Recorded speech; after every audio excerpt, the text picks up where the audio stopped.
I am Jeff Bakalar, and this is the show where we're going one-on-one with James Gunn, writer, director, producer extraordinaire. James Gunn in the studio today. Round of applause for James Gunn. Thank you.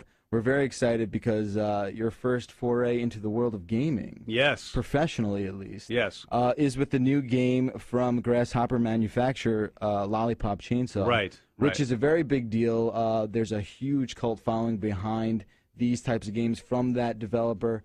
From guys like Suda51, Yep. and now you Yeah. are getting the chance to work with these guys. How did this happen? How did you get involved in About Lollipop Chainsaw? 2 years ago, Suda51's a great game developer. He did games like No More Heroes, and For sure. he's just a cult game guy. And he came to me along with Warner Brothers, who's putting out this game, and they Right. said, "Hey, we have this idea for a game. We want to see if you're interested." I didn't even know what they meant or what they wanted me to do, so I Sure. signed this non-disclosure agreement, all this stuff, and went in and saw this little bit of footage of this sexy high school cheerleader chopping up zombies with a chainsaw and having them explode into these gory, glittery rainbow hearts. Which was fantastic. I'm sure. I flipped. Yeah. I mean, I truly flipped for the footage, and sure. I thought it was so aesthetically interesting. Right. I mean, we get compared to other, stories and games and everything since this game has been announced and since the trailers have coming out. But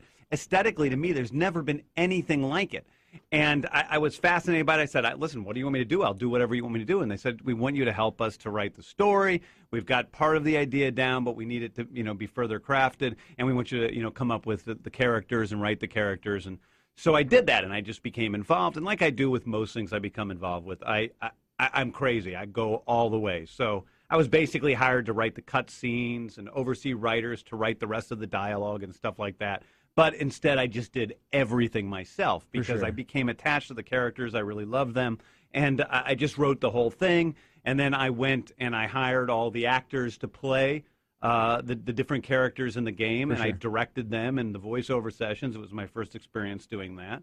And it was great. It was a great experience. So I'm happy. That sounds amazing. So you're obviously very well versed in the world of film and writing for film and directing for film. How does that translate over? Because I would imagine there's a lot of similarities, but at the same time, it's probably sort of a different experience. Just technically, it's a very different thing. When you write a screenplay, it's a 90 to 120 page thin little screenplay. Sure. You have to keep everything contained. Everything is about making sure every single scene leads to the next scene. Right. It's all very constricted. Writing a video game, you write on Excel sheets, or at least we did with this game, and the script is like, this. Sure. So it's like this big, huge, just thousands and thousands of lines of dialogue. And, you'll have a scene in which a girl is, the Juliet Starling, our hero, will save a girl from a zombie, or she won't. And so I'll have to write 30 lines of dialogues if she saves the girl and 30 lines of dialogue if she doesn't save the girl. Sure. So the girl's either running away or she's complaining that she's dying. So it's like nothing gets left on the cutting room Nothing floor. gets left on. And I found that to be a remarkably freeing creative experience because you do, when you're in this industry for a long time, and especially you have the spotlight on you, you get at times sort of wound up, and you maybe overthink things a little. You become perfectionist, and especially with a movie, when you make a movie once every 2 years or every 3 years even, it becomes such a big deal. But with this, it was just like I just had to write and write and write, and I'd sit there and I'd write for 12 hours and just turn it all in, and that's the game. And so, there was we'll use everything. We're going to use everything. You do, because you have to write so much. Yeah.